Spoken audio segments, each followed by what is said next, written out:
It was 1:44 in the morning. India and Pakistan have exchanged attacks in a violent breakdown of relations this morning. India confirmed it had launched airstrikes on 9 locations in Pakistan. April 22, 2025, a quiet evening in Pahalgam, a valley so beautiful tourists called it Switzerland of India. Then the gunfire started.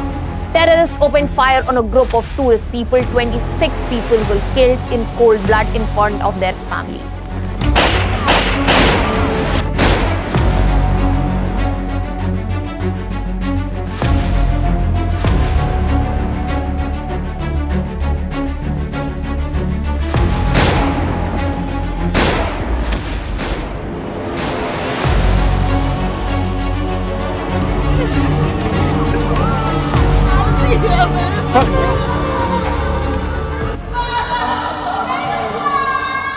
India, where in Jammu and Kashmir's Pahalgam, at least 26 tourists were killed in a dastardly terror attack.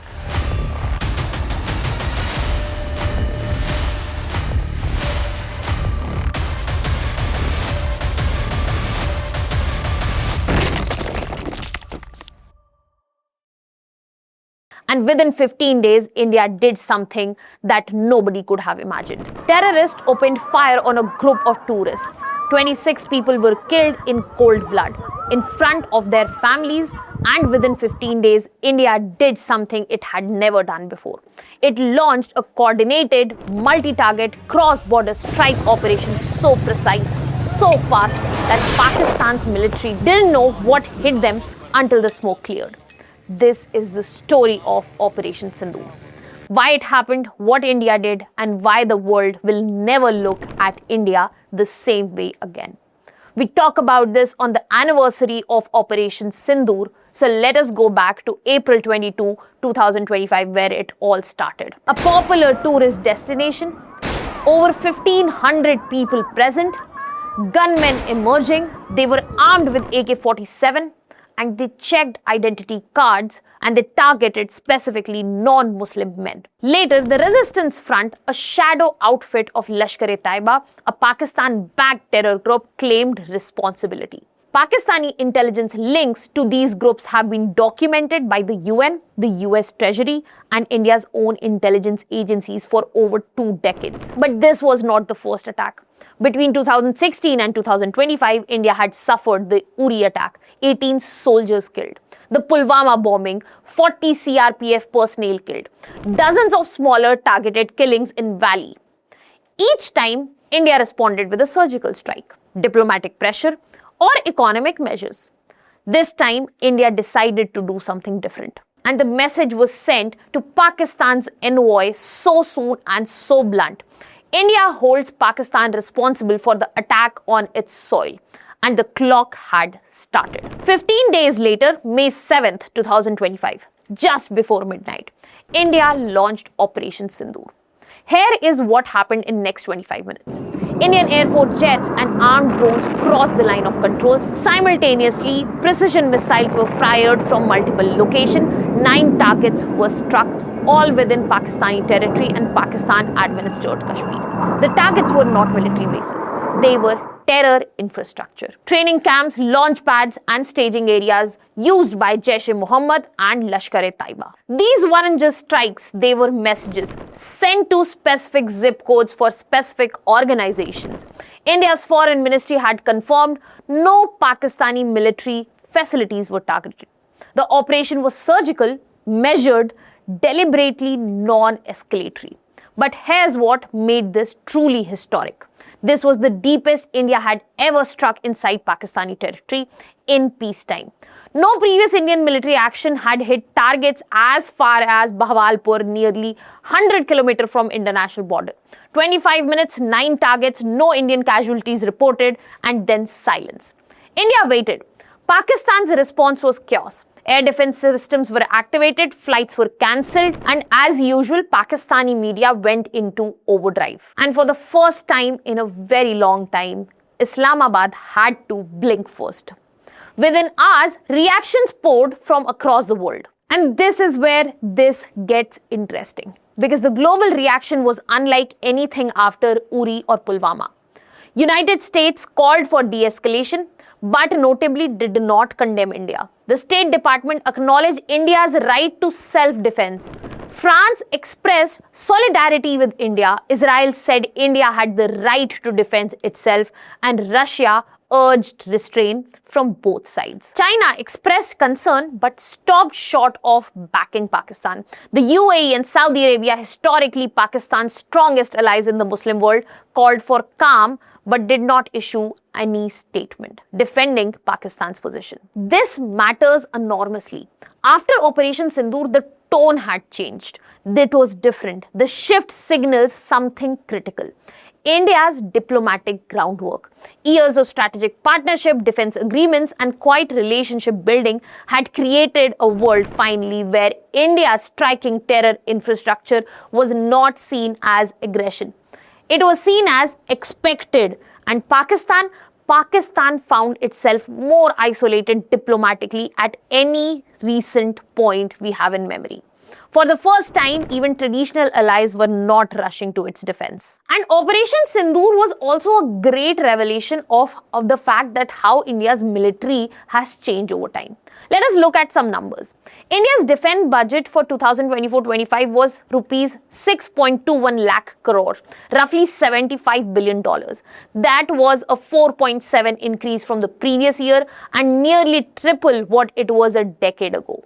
Since 2014, India has inducted the Rafale fighter jets 36 aircrafts with precision strike capability beyond visual range, deployed the S-400 Triumph missile defense system from Russia, one of the most advanced in the world, developed homegrown systems, the BrahMos supersonic cruise missile with range of 400 to 500 kilometers. It has expanded its drone warfare capabilities significantly, both surveillance and armed drones. It has commissioned INS Vikrant, its first domestically built aircraft carrier. And Operation Sindoor was in many ways a live demonstration of the investment that we had made. The strikes used the combination of air-launched missile standoff weapons, loitering munitions, meaning India could hit targets precisely from distance without risking pilots in heavily defended airspace. This is fundamentally a new capability. And this is where that India also emerged with a new doctrine shift. India is no longer a nation where they will be not going against actively what is threatening them. This is exactly what we need to understand about Operation Sindoor, that this was not just a military response, it was a statement of doctrine. For decades, India operated under what analysts have called strategic restraint. Absorb the attack, respond diplomatically, preserve stability. The logic was, we are a responsible nuclear power. We don't escalate. But that doctrine also died on May 7, 2025. India's new signal to the world is clear. Terror attacks will be traced to their source. That source will be struck regardless of where it is, and we will not wait forever to do it. This is called proactive deterrence, and India showed it through a live demo. So the goal here was not revenge, it was prevention. Making the cost of sponsoring terrorism so high that the calculation changes. Strategically, India has drawn a red line and demonstrated it will enforce that line. For adversaries, this creates what defense analysts call a deterrence calculus problem. You can no longer assume India will absorb the hit and move on. So the message here is clear. The next attack will also have a response. And the response will be surgical, fast, and significant. Now, in the end, let us move towards the reality check as well, because no serious understanding is complete without it. Both India and Pakistan are nuclear armed states. Between them, they have estimated 170 to 180 nuclear warheads. Any conventional escalation carries the theoretical risk of miscalculation.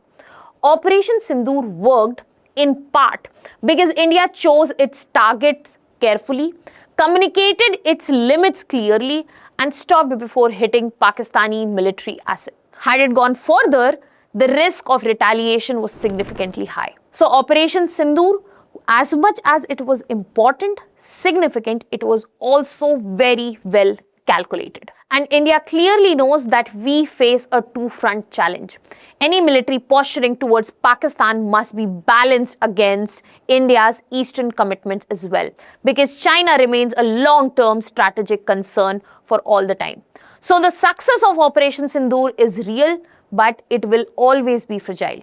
The new doctrine will only work if it is backed by continued military modernization that we are seeing, precise intelligence that we have been working on, and diplomatic insulation as well, and the political will to sustain it across government.